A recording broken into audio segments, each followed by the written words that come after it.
Hi, welcome to another episode of Hot Takes.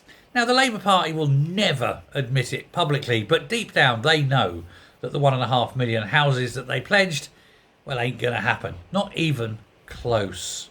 Nowhere near. Not even halfway. If they're lucky, may only even be a third.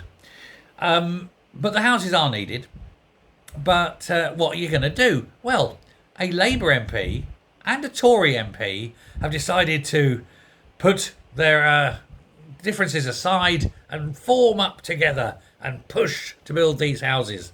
They both say that regardless of the political differences, they both accept that the houses need to be built. And I think everyone agrees that the houses need to be built. The thing is, we need the houses built for British people, not for immigrants, even though the Labour government has admitted that nearly all the houses that are going to be built are going to be given to immigrants. But that's a different video on a different day. Well, they've teamed up along with the head of Homes England, and they're starting a new campaign to encourage house building. What? That's it. That's what they're doing. They're not actually doing anything. They're just encouraging house building. Oh, okay. And are they working to, decentralise planning? Are they working to get rid of the planning departments? Are they working to allow anyone to just build anywhere easily? No, none of that. None of that at all. What they're calling themselves is the Representative Planning Group, RPG. Rocket Propelled Grenade. It's launching, actually launched yesterday, and it's chaired by Simon Dudley, former chairman of Homes England. And these two MPs are, oh God Lord, one of my locals round here, Mike Reeder, who's an absolute bellend, and Jack Rankin, who is Tory, but I don't know where he's from.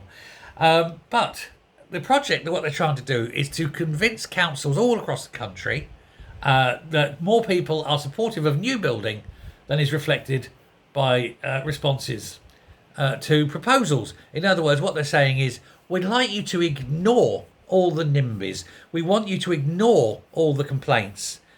Just go ahead and allow these things regardless of what people are complaining about. So don't do representative surveys. Don't do citizen panels. Don't do digital polling to inform decision making, especially on contentious developments. Just go ahead and sign it off. So when people do complain, their complaints are not going to be heard. So much for representative voices on a council. Might as well scrap the councils then. Don't need them, do we? We just have a body from government controlling councils now. So I hope the councillors accept that now that they're not having to do all these decisions, they'll happily take the pay cut for the loss of their responsibility. Or probably not. The trouble they've got, of course, is a lot of the councils are facing problems in building in those areas because the people complaining are MPs. It's amazing, isn't it? So there we go. We've got all these great and good people saying, oh, just ignore the people. Just build. Screw them. So even when the people say, you can't build here, it's got bats, they're just going to be ignored. You can't build here, it's got newts, they're just going to be ignored. You can't build here because it's a floodplain. Doesn't matter.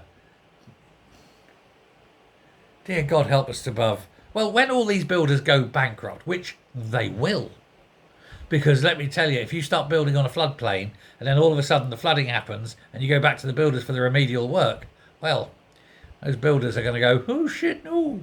And they won't be able to sell those houses once people know that they're sitting in a floodplain. So you've just spent, how much have you put out? We've put 27 million into this, and how many houses have you sold? None. And why is that? Because we thought we'd get away with it, but then everyone said, no, this is a floodplain, your houses are all going to flood. Ah, there you go then. And when you get a few builders go bankrupt, all to the good, I think. And this is a man who was 35 years in the building industry. There'll be those builders that won't. There'll be those builders that say, I'm not building there. Why? It's a floodplain. We're not stupid. And then the government go, but you must. And then the builders will go, no, we don't. Because the government forget that they don't own anything. It is grand to see, though. Yeah. I told you, Mike Reeder. I told you it was a bell end. But they all are. Every single one of them. Thanks a lot. Bye.